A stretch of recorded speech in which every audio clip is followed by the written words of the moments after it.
बिहार विधानसभा चुनाव को लेकर सियासी सरगर्मियां अब चरम पर हैं। जैसे जैसे चुनाव की तारीखें नजदीक आती जा रही हैं, वैसे वैसे प्रदेश की राजनीति में बयानबाजी, रैलियों और प्रचार अभियानों का दौर भी तेज हो गया है। हर पार्टी और नेता जनता का ध्यान अपनी ओर खींचने में जुटा है। इसी बीच भोजपुरी इंडस्ट्री के मशहूर गायक और भारतीय जनता पार्टी भाजपा के सांसद मनोज तिवारी का एक बयान सामने आया है, जिसने राजनीतिक हलकों में हलचल मचा दी है। दरअसल मनोज तिवारी ने पवन सिंह के विधानसभा चुनाव न लड़ने की वजह को लेकर बड़ा खुलासा किया है। उन्होंने कहा कि पवन सिंह विधानसभा का नहीं, बल्कि लोकसभा चुनाव लड़ना चाहते हैं। मनोज तिवारी ने बताया कि पवन सिंह की प्राथमिकता संसद है और वे बिहार विधानसभा की बजाय संसद के चुनाव में अपनी किस्मत आजमाना चाहते हैं।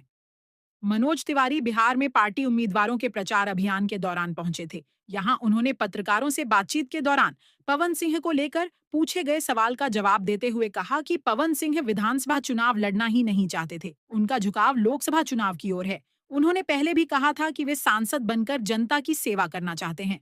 आसनसोल से उनका टिकट हमने ही दिलवाया था। मनोज तिवारी के इस बयान के बाद राजनीतिक गलियारों में नई चर्चाओं ने जोर पकड़ लिया है। एक तरफ जहां पवन सिंह के चुनाव न लड़ने की वजह को लेकर तरह तरह की अटकलें लगाई जा रही थीं, वहीं अब मनोज तिवारी के इस बयान से यह साफ हो गया है कि पवन सिंह की दिलचस्पी विधानसभा की राजनीति में नहीं, बल्कि राष्ट्रीय स्तर पर सक्रिय भूमिका निभाने की है।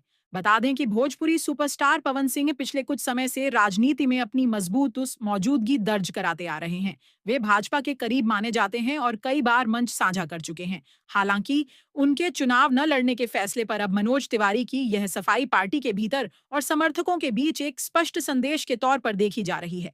चुनावी माहौल में मनोज तिवारी का यह बयान न केवल पवन सिंह की राजनीतिक रणनीति को उजागर करता है, बल्कि यह भी दिखाता है कि भाजपा आने वाले लोकसभा चुनावों के लिए अपने चेहरों और संभावित उम्मीदवारों पर अभी से काम करना शुरू कर चुकी है।